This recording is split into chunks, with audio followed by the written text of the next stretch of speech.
Hi, everybody. Matt Lawton here, and this is the Astrological Winds channel. And I'm going to take a look at the astrological weather report for the week of May 8th through the 14th. And three things that I want to mention this week. It's not a really super big week, but there's a couple big events. Mercury going direct next weekend, and the annual conjunction of the Sun and Uranus. And it's also a really good week for working in relationships that are stabilizing and around serious things. So those are the three things we're going to talk about this week. But first off, just want to mention briefly, the Astrological Winds channel is a free service that I give every week on YouTube. So if you have a YouTube account, please become a follower and turn on your notifications, and you'll know when the blog is posted every week, which is usually Monday. And since it is a free service, what I would love everyone to do when they're done listening to the blog as to pay me back, so to speak, is to pass the link along to someone who you think might be interested in hearing it. Remember, more than half the world now it believes and has an interest in astrology, so you're not alone out there. It's not a risky thing to do, to pass that along. So if you can do that, that'd be great. And the other great way you guys can always support me is I am a professional astrologer. I've been doing professional readings for over 20 years. If you or somebody you know needs some kind of professional reading or service, please contact me at my email, matthuE823@gmail.com. One more time, that's matthuE823@gmail.com. And I'll give some more details at the end on that stuff. So remember now, everybody, if you're not familiar with astrological terms much, don't get caught up on what I'm saying. Astrologically, you want to hear the interpretation, which is, what you can use this week, the energy that you can use to the best of your advantage. So don't get caught up on when I say, Sun conjunct Uranus, and he's like, what does Matt mean? You want to hear what I mean and not get so caught up in your head about trying to figure out, Sun Uranus, you want to hear that interpretation. Obviously, a lot of you do know astrology, so that will, I know you have an interest in knowing why. So like I said, there's three things this week that I want to talk about. And the first one is tomorrow, and that is the Sun's annual conjunction to Uranus. So Uranus now well in the middle of Taurus, has been in Taurus a few years now, those 7 years that Uranus takes to go through a zodiac sign. So we're really getting in the middle of that now and really watching structure get, things that are structure on all kinds of levels, abstract to physical, really be challenged by this time period of Uranus going through Taurus. And a lot of that has to do with material stuff when it's in Taurus. So when the Sun conjuncts Uranus, it's usually a time of a very rapid changes, and that can seem to be very chaotic, and those changes can come through events, usually events that are affecting our lives. That's the Sun, so it can be, anything that's some kind of rapid thing that comes in is upsetting to you. Now, upsetting is also how we view things, and Uranus is a very interesting energy when you're working with it, because the reality is it really exposes how we actually judge things. It's one of those planets that many people enjoy its energy and many people don't enjoy its energy. And what really divides those lines is for people who really want stability and things to basically always be the same. Uranus represents rapid change. So obviously it's challenging for people who have that viewpoint, judgment, perspective in a general sense about life, so when things come in that are rapid and change like this is very upsetting, man, and it can get us really off course. It can spin us out. It can make us feel like we don't have control over what's going on, and therefore can get us edgy, high strung, impulsive, erratic, may add all that energy as a reaction, will add to the chaos that whatever event that is upsetting us comes in. Now, remember, usually with a lot of times with Uranus, the events are actually something that's physical that happens to someone or ourselves that affects us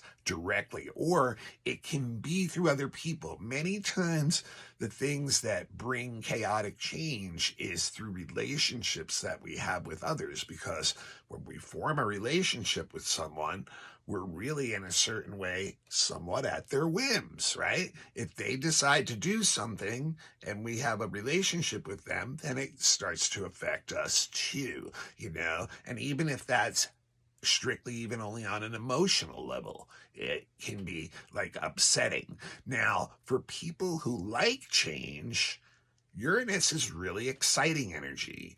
If nothing else, Uranus is always going to bring in stimulation, right? It's going to bring in excitement. It's going to pump up the adrenaline, so to speak, right? But it's really, how we feel about that is how we're reacting to the situation. Now, for people who desire or like change, Uranus is really stimulating and fun energy. It's exciting. It brings in new stuff every day. It's the energy of the entrepreneur. It's something like, who's not relying always on some stable structure every day to get through life. They're interested in having different kinds of experiences. So therefore, the changes that a Sun-Uranus conjunction can bring in are actually exciting. So it's really the attitude we take up many times. Now, I'm not saying that, many times the Sun-Uranus energy can bring in, things that are like accidents, things that are, chaotic situations that we suddenly have to deal with in the physical world that are affecting us. So I'm not saying it can be the most fun thing, but it's like I said, it's gonna bring in some kind of stimulation on those levels, and it does open up our intuition. Now remember, in Taurus in particular, it's going to pound at the things that are more structured. So the people who are craving stability most of the time are the ones, when Uranus is in Taurus, that's what it's really going to affect the most. We may see things that make us feel like the structure in our lives on many different levels is not as stable. And Taurus, in the real world, in the social world, which Uranus is going to affect, is has a lot to do with, once again, I've talked about it in the last few weeks, banking, finances, business, corporations, and the money and assets we get from them, which brings us security in the world that we have today. It's a necessary thing for us to survive. That's what we've gotten. Now, some of the other things about Sun-Uranus, it is a very rebellious energy too. It's an energy where we can easily get our hackles up, and get into a point where if anyone is restricting us, we can really rebel against them in some way, and we can create a wake of chaos by doing that, but we're really interested in bringing in new alternative things. Uranus is the higher octave of the intellect and the mind, and it's very intuitive on that level, and it's really like taking a bolt of lightning from the gods and downloading it into our system. So it really on that level can bring in new information through others, through just like things that we're looking at, through technology. Uranus has a lot to do with technology and science and things like that. So all kinds of new stuff like that, highly stimulating, gets us very interested in life. Creative change coming into us personally and changing the world around us. Really into our own freedom and self-determination and giving that to others too. So there's like a lot of tolerance involved with Sun Uranus. In fact, there's also an energy of like what's good for the benefit of all, which is what, Uranus is the co-ruler of Aquarius, which is the age we're going into. And that's one of its where those interests intersect, that there's a desire for everyone to have like freedom or sovereignty to shine in the way that they most uniquely do and get recognition for being that way. So it's really how we feel and how we'll react. There'll be surprises, some of them pleasant, maybe some of them unpleasant, but it's really, a testing of our attitude to be flexible and go with change and see what kind of creative zap we can get from that when we have the annual conjunction of Sun Uranus. And like I said, it's going to really go after those structured things in our lives because of the Taurus thing. So we need to be prepared. Now, interestingly enough, just to mention this, on the same day, tomorrow, that is Tuesday, Mars is sextile Ceres, right? And I don't know if you guys know this, because Mars has a bad reputation somewhat in astrology. It's the lesser malefic planet traditionally, and is considered the god of war and the real strong male yang energy that at times can be very imbalanced, especially in the age of Pisces it's been, and even the age before that, the age of Aries. And so Mars has this reputation in the Western mind of this aggressive energy, but like everything else, not only in this world, in this dualistic world, but in astrology, it's really the judgment we're putting on it. And there is another side of the coin. And Mars, other side of the coin, is the good aspect of Mars is that he was the god of agriculture. That this, when men weren't at war back in the old days, in the ancient days, that's what they were putting their energy into, was agriculture, like farming. So Mars, in his better aspect, is all about farming. And why I mention that is Ceres, the asteroid Ceres, is also very much involved with food and security on the level of getting the basic things we need. So when these two are together in this harmonious sextile, and here it is right in the springtime in the north, you can see where I'm getting at here. This is very productive energy. This is like the energy of fruitful endeavors. This is the energy of fertility, of active fertility, of growth, of things bursting forth. So there's this very creative energy. And also the Ceres part brings in an active caretaking type of energy also, wanting to care for others and put that energy out. So very productive energy, very nurturing energy also, and active, and very interesting on all those levels. Now, the second thing I want to talk about this week is once again Venus's journey a little bit this week, specifically from Wednesday through Saturday.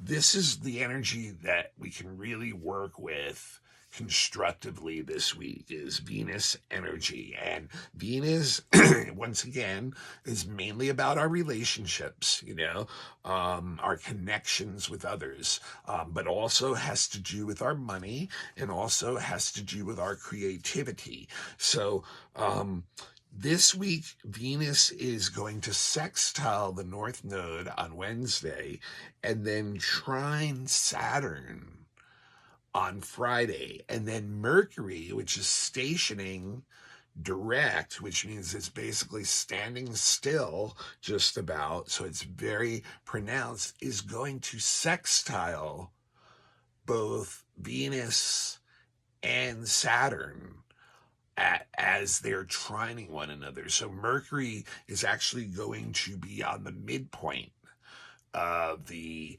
Venus-Saturn trine. So what's it all mean? To me, in a nutshell, what it means is this is a great, great week to get into and focus on stable relationships that are trying to do stuff with people together with shared goals that are trying to make some kind of mark or impact in the real world. So it's great for business associations or adventures or projects that you're doing, or anything where you're seeking stability and having everyone like live up to their duties and obligations, because there's a willingness to do that this week. It's really like, a sobering kind of energy with relationships. And so that's really good for serious ones. It's really good for stabilizing ones. So in the world we have, that's good for working on things that we're getting physical results. And that's really, the world of commerce and business mainly, or shared project type things, and with Venus and Saturn together too, it's when we're using our money, it's using our money on things we need right now. It's not having, it's not being frivolous with our money. It's like almost like seeing how the things we spend on right now have value either immediately for us or going to, bring stability for long-term value. So, and then it's a creative energy too of like taking the things that we know we can do and actually going out and infusing them into our work and stuff, and and living up to our obligations and duties, and then using the talent on the creative side that we can inject into that. So there's a real sweet balance going on between taking things creatively, say from like the right brain, and bringing them into left brain territory. And with Mercury getting on the midpoint between the two of them, that's only going to help. Mercury, especially, it's stationing now too, so it's starting to come back to a direct motion. So Mercury is going to be able to be like, hey, this is how we can do this. This is how we can plan this. This is how we can organize this. This is what each part is and how it has to be taken care of, what each person's duty is. But it's like, and the ability to go and get the knowledge that we need from others who may be more experienced than us, or more mature somehow, or older than us, have the experiences, or already had the experiences that we're getting into, and therefore there's help available. There's like advice from experts out there that we can tap into and discuss with, open up lines of communication. And this gives us a really focused energy too. Mercury going in here, it's like the ability